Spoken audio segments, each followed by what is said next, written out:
what's up, Cosmetic family? Thanks for joining us on the Cosmetic Podcast. Cosmetic means being a person or thing that gives rise to a phenomenon that is dynamic or energizing. We're tackling topics and telling the truth. Hey, I'm Keith Benson. And I'm Rodrigo Ross. And so today we have the great. Woo!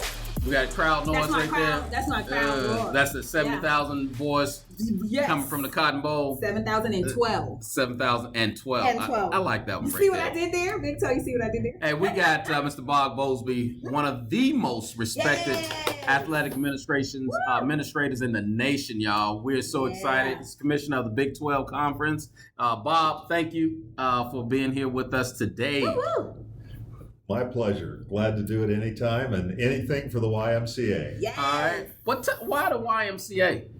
Because it was such a big part of my early years. It's where I learned to swim. It's where I went with my dad, and it's where I met other kids from other schools. And it's just a very big part of my life. And the YMCA I grew up in moved from downtown when I was in junior high, became a family YMCA, and I eventually became the president of the Y. So my roots are fairly deep, and I love the organization, love what it stands for, and frankly love what it did for me as a kid. Nice. I love it. Tell me about that one big fundraising call that you made. Like, what was the one? Like, I still remember my biggest gift. It was $10,000. It was in the evening. It was sometime in the fall because it was getting dark around 6 o'clock. And then I could just remember I was late going home for dinner, but I could remember that $10,000 gift that I received. What was it? What was that big one for you? Well, I don't remember exactly the amount, but there were two older gentlemen that had been part of the Y operation for years and years, did not want the facility to move from downtown. They were both downtown businessmen, and they'd go over and take a steam, and they'd get a workout, and they didn't want it to move. And they were both very well heeled. And I took it on as a personal challenge to go and develop relationships with both of them. Nice. And eventually get them back to the Y and get them to the point where they started thinking less about themselves and more about the mission. And they both ended up making six-figure gifts to our capital campaign. Yes. And you know, the other thing that came from it is I ended up with two lifelong friends. Nice. And I went to both of their funerals, and they were great friends to me every step of the way. And we both invested some trust in each other, and it paid dividends. And you know, neither of them missed the money. Well, but they wouldn't have given it if we hadn't gotten them back to the organization. And ultimately, that's what happened. So you know that.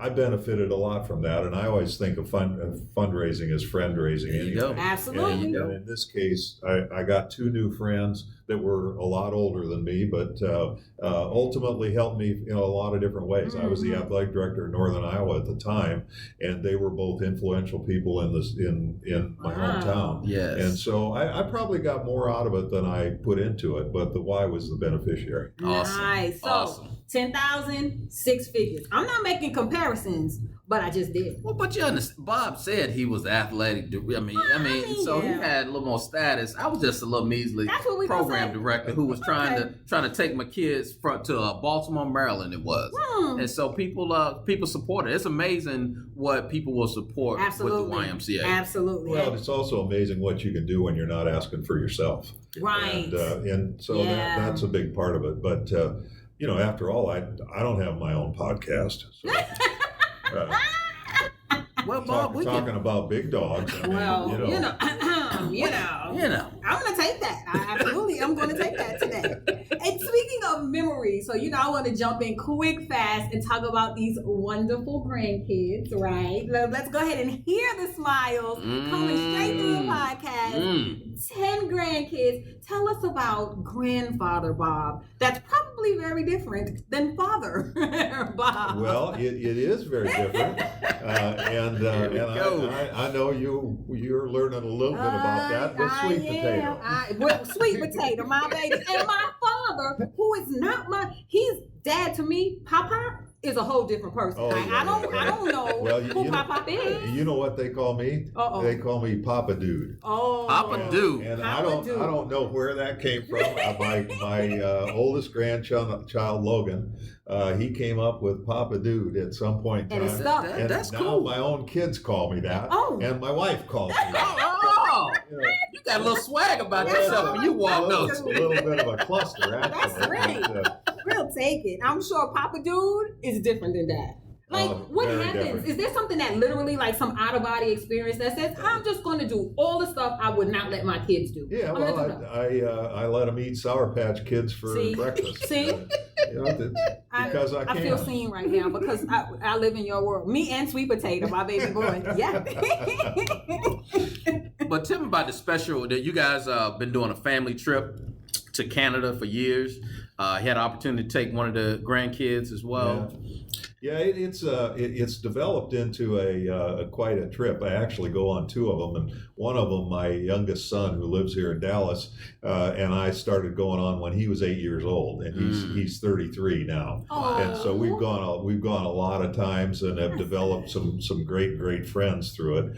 But we also have gotten started taking a family trip, and that now has there's a 74-year-old, and then I'm the second oldest, and then we have a bunch of my nieces or my nephews that go, and some of my grandchildren. So it's 74 to 11, and everything in between.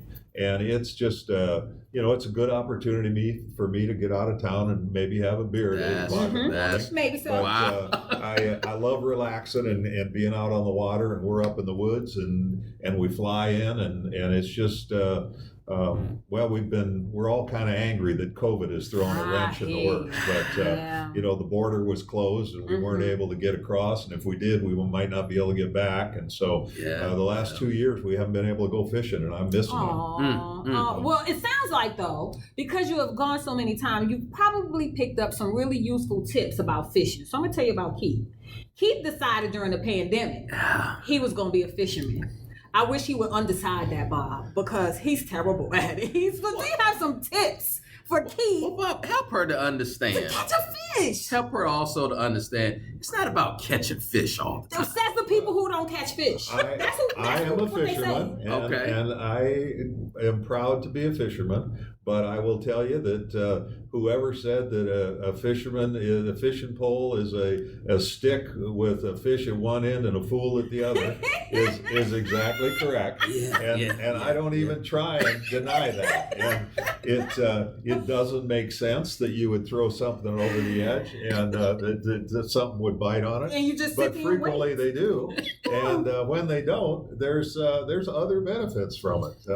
Being with family, being out on the water, doing things that you get away from. Yeah, and that's true. That's one of the fun things about going fishing is that you get away from work to do it. Yes, sir. That's right. Now I'm still waiting on that frequent part that you mentioned. I'm I don't know if struggling a little bit with frequent myself. Infrequent phase of his fishing life. Yeah. So tell us about young Bob, right? And all of the things that you like to do. So we know that you were a spectacular athlete, but many probably don't know that you were a wrestler.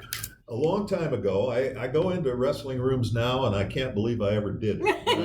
But I did. I actually started wrestling at the Y. Really? Yeah. It was in fact, it was the first time that I had any African American friends. Wow. It's where I first met black kids from the other side of town, and we wrestled together, and we swam together, we played basketball together, and I had friends at schools all over our community, and it wasn't a big city. It was 100,000 people, but there were enough schools that we competed against one another, and so the wrestling became a big part of my life. I wrestled for a Hall of Fame coach that had won 17 state championships, and my sophomore, junior, senior year, we won 88 straight matches, and it was a great experience. And I hear his voice in the back of my head even today every once in a while.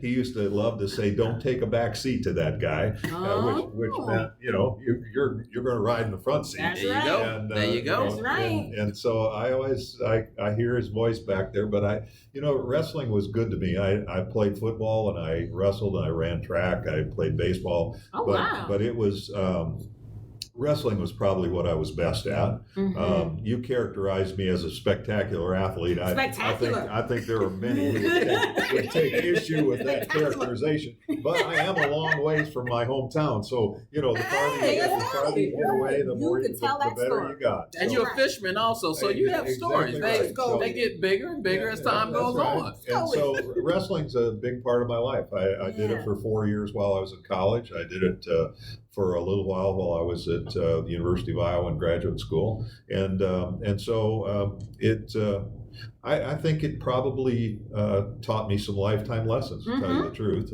You're out there by yourself, so you're self-reliant.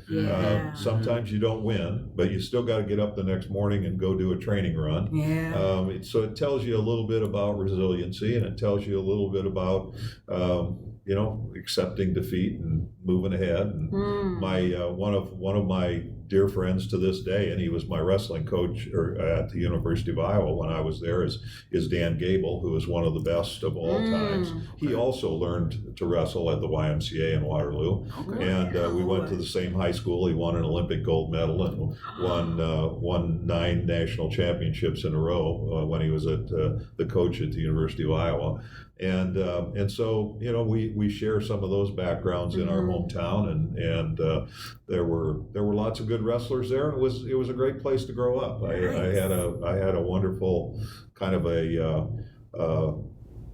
an idyllic youth. Nice. I used to wrestle with my cousins, but we got in trouble for it. I don't really think it's the same though. It's probably not the same. No. Now, what I used to do, I used to go back to Ric Flair. And Rufus R. Freight Train Jones. Rufus R. Freight Train Jones, he was my favorite. Now. Well, I had the Missouri Mauler, and some of those guys, and it's but you're hurting me with that. I just got to tell you are hurting me. Ric Flair, you definitely went in the archives for that one, Keith. Well, Rufus R. Freight Train Jones, he used to headbutt. And I thought I could be Rufus R. Freight Train Jones. So you were headbutting people? No, I was headbutting walls. Oh, well, that explains a lot today. Thank you for that insight. That explains a lot. I grew up in the projects, and that's when I was watching it back then. And in the projects, it's not sheetrock walls. No, it's the cinder blocks. Cinder blocks, yes. Yeah. Yeah. So, Projects where? Portsmouth, Virginia. Yeah, really? Yep. Military, big military. It is. That's right. Big. Mom worked for the shipyard for many, many years. Retired from there because ships come in and out of there that they had to fix on. I flew out of Portsmouth one time and landed on an aircraft carrier. Oh. And, I went on it was called the Joint Civilian Orientation Conference, and it was something the Department of Defense put on. And we over a period of 8 days, we visited 10 military bases. And it was kind of to let the public know a little bit what was going on with the military. But they loaded us up in an airplane and took off and landed on the George Washington that was anchored off of Portsmouth. Now, was that part of you being in Big 12 or at another? There were a lot of educators that were involved in it, but a friend of mine at Nike recommended me to go, and I went through the process. And really one of the great experiences of my life. That sounds amazing. It was really fun. Yeah. That sounds like a really nice perk. What? Tell me about another big perk that you may get as a Big 12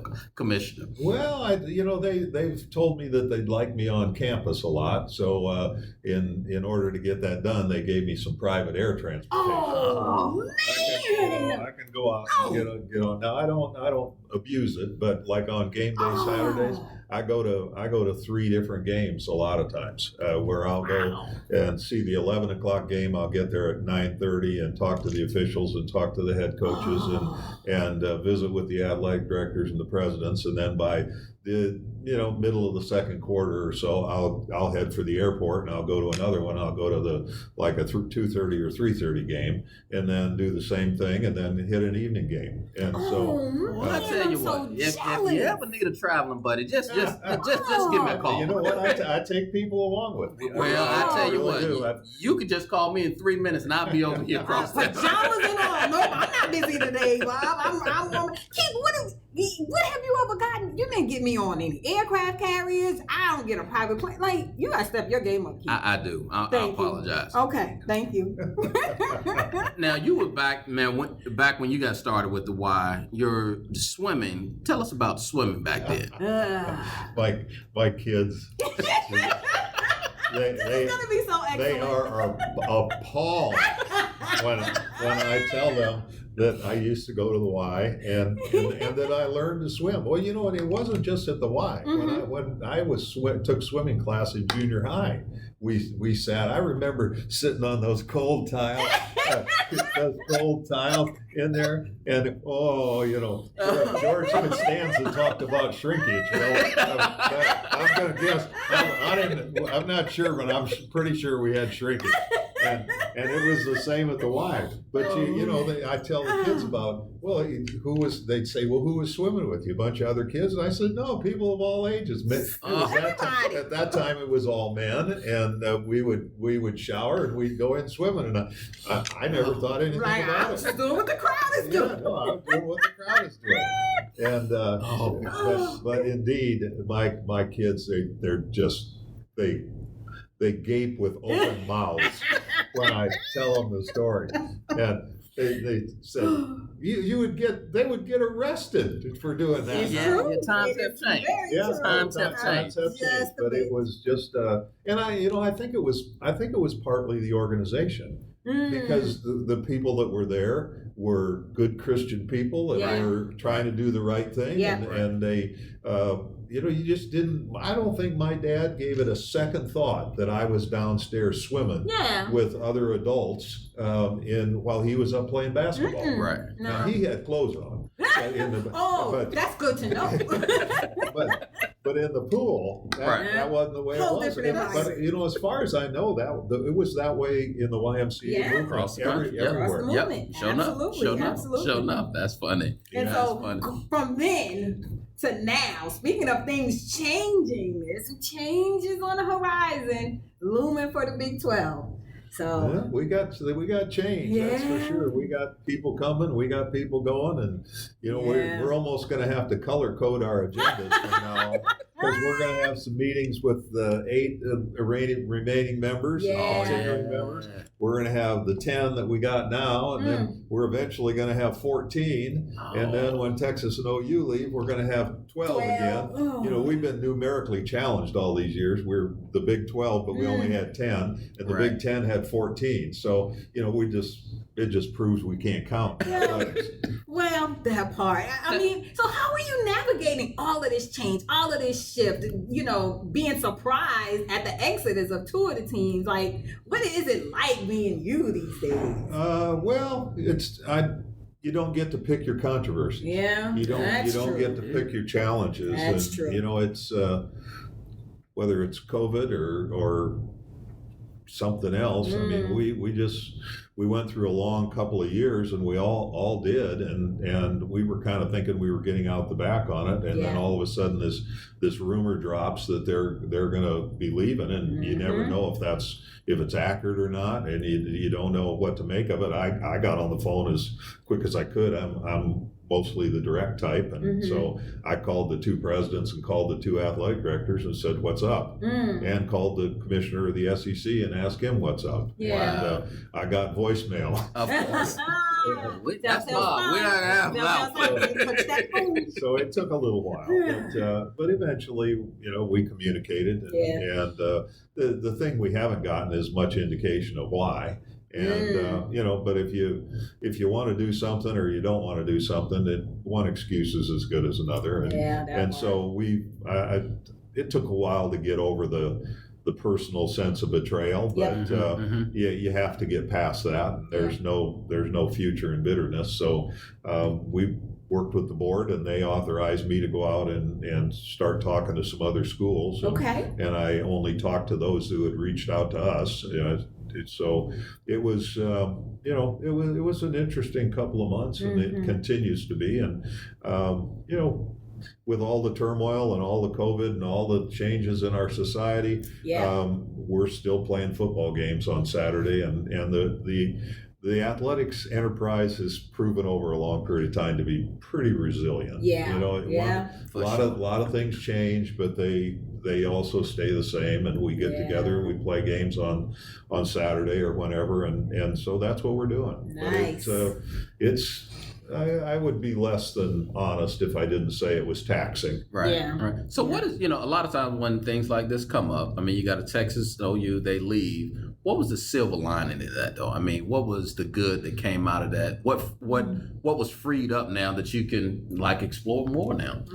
Yeah, well, I think you got to scratch around hard to find those kinds of things. What is unusual about OU and Texas leaving is when schools have left on other occasions from our league or from other leagues, they've tended to be, like Maryland and Rutgers. They were down towards the middle or bottom of their league. And it isn't often that you have the bell cows that are at the top of your league leave. And so, we don't know just exactly what the implications are yet, because they certainly bring a lot of value to our TV packages and to our in-stadium attendance and those kinds of things. So, we're going to have to see how it goes. But we went out and invited the if you want to use a recruiting vernacular, we invited the four best athletes that we could find in BYU and Cincinnati and UCF and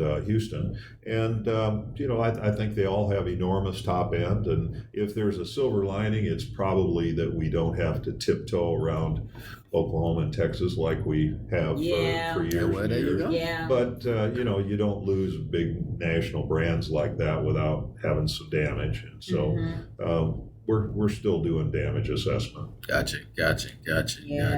If you had the crystal ball, what's the one thing people may be surprised with college athletics 20 years from now? Well, I've been at it for 40 years, and every time I hear that come out of my mouth, I can't believe it. You look fabulous, though, folks. I can't see him. You look amazing. Pull him up, and man, he's looking good. Looking good. Yeah.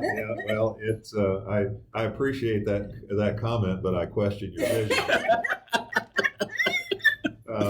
But I look forward.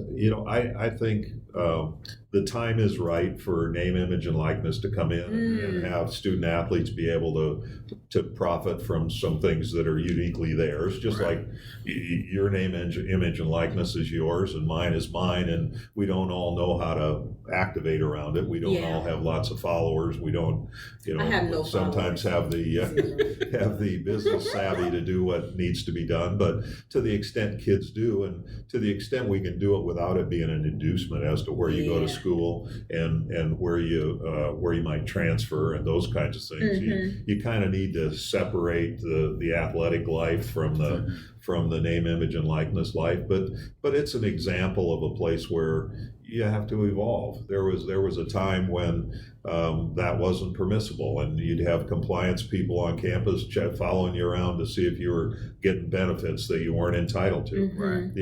Interestingly, as much as things change, the more they stay the same. The Carnegie Foundation did a big study that was 300-400 pages in 1929 of intercollegiate athletics, and what they said was the athletes are not real students.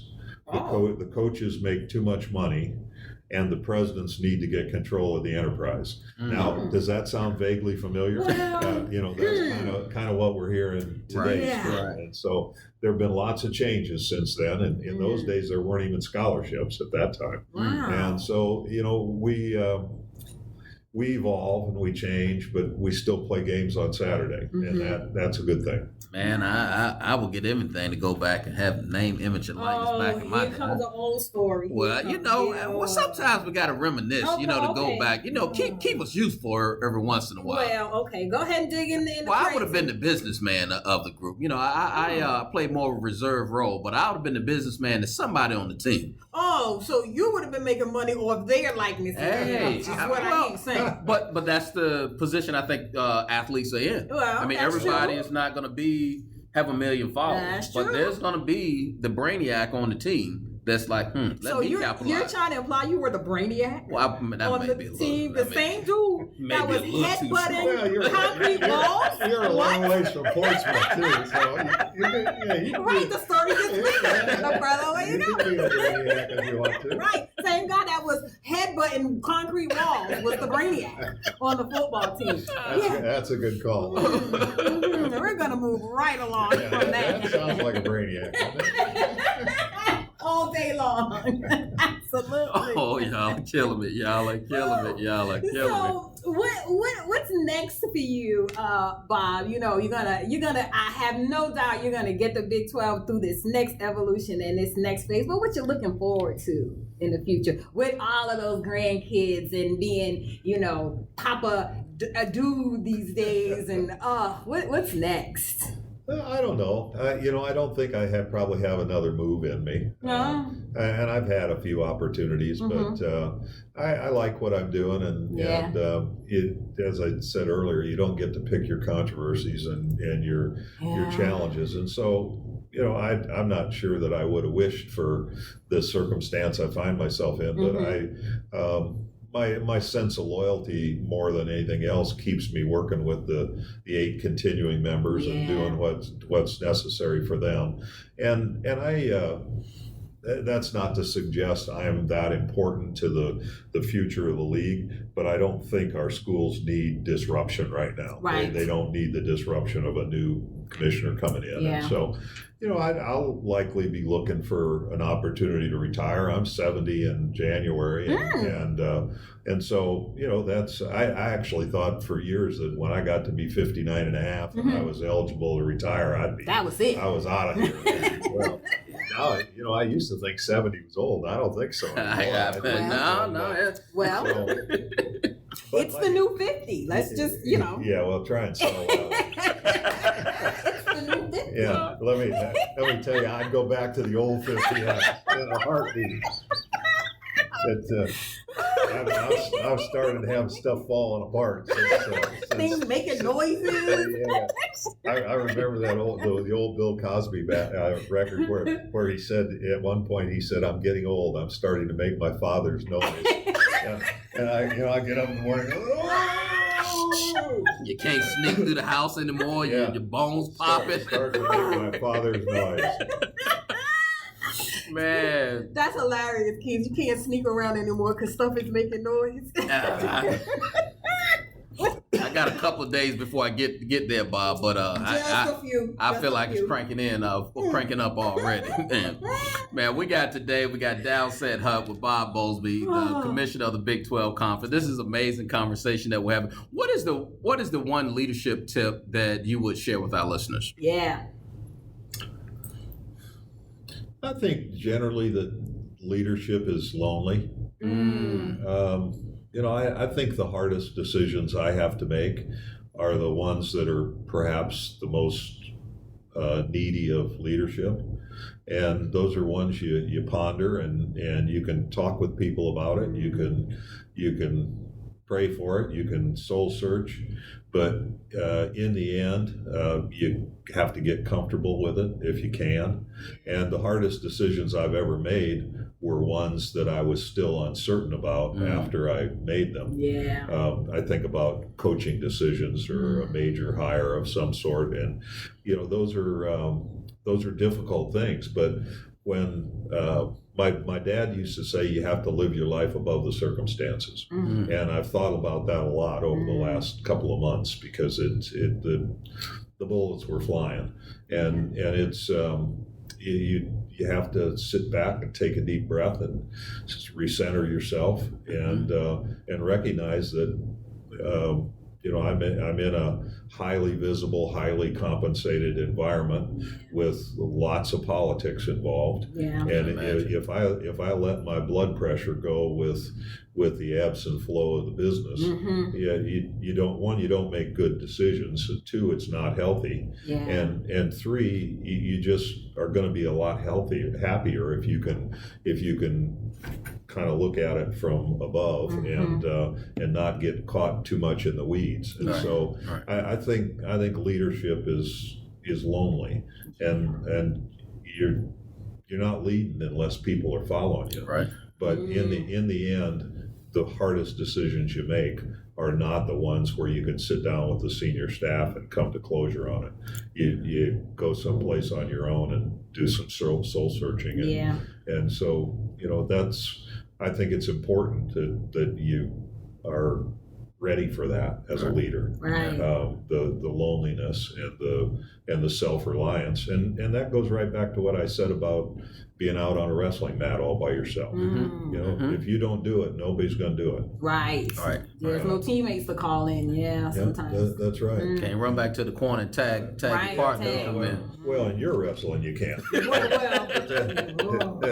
Not in mine. You're going to go tag the wall. It's on you. Like, that's not how that So works. before we close out, we got a couple things I want to run by you. Best tailgate food. I am a great hot dog guy. Okay. I love grilled hot dogs with mustard relish. And, for me, that's with an ice cold long neck beer. That's pretty good tailgating there. Oh, that's tailgating there. I like that. Best stadium food. Best stadium food. Well, I'm a kind of a peanuts and popcorn Really? Like some good traditionalist. peanuts. What about nachos? Well, Bob, you gotta eat a good nacho. Nachos taste so good, but they're so messy in the They are. I get it all over me. I get it all over the people in front of me. And when I'm done with it, I got a cheesy box laying down by my feet. That I got it on my shoes. It's kind of worth it though. Yeah. The nachos are good. There is no doubt about that. And I never eat Especially them with anywhere a else. lot of jalapenos on the top. Oh no, not the jalapeno. No, the what? Y'all eat jalapenos? That makes you want to get a giant Coca-Cola. It's all cyclical, huh? It's all related. It all fits together. I never eat nachos anywhere but at stadium games. Like I never think to eat What at about home. at movies? Nope. I don't want it in because something might land in the cheese. I need to be able to see it. I can't eat that in the movie. I don't want to eat that. What lands in your cheese anyway? You can never tell. You never know. I don't want to take the risk. But you'll eat nachos outside with all. Yeah, because if I see the bug land, I know it's a bug. I can make an informed decision from that point, right? Like I didn't eat it by mistake. I just chose to eat it. You got to have a good informed decision about your nachos. Flies in your nachos. Man, this has been a wonderful conversation. We've been with Bob Bowlsby with topics around Downset Hut, this whole piece about kind of sports all together and the great story, the great life of Bob Bowlsby. Bob, thank you for allowing us to interview you, man. Wish you well with Big 12 and all the great decisions that you have to make. And thank you guys for listening to Cause Net. Where we're tackling topics and telling the truth. Hey, subscribe and listen to us weekly. And don't be shy. Give us a 5-star review. And as always, Dynamic. be phenomenal. Be cosmic. Woo-hoo.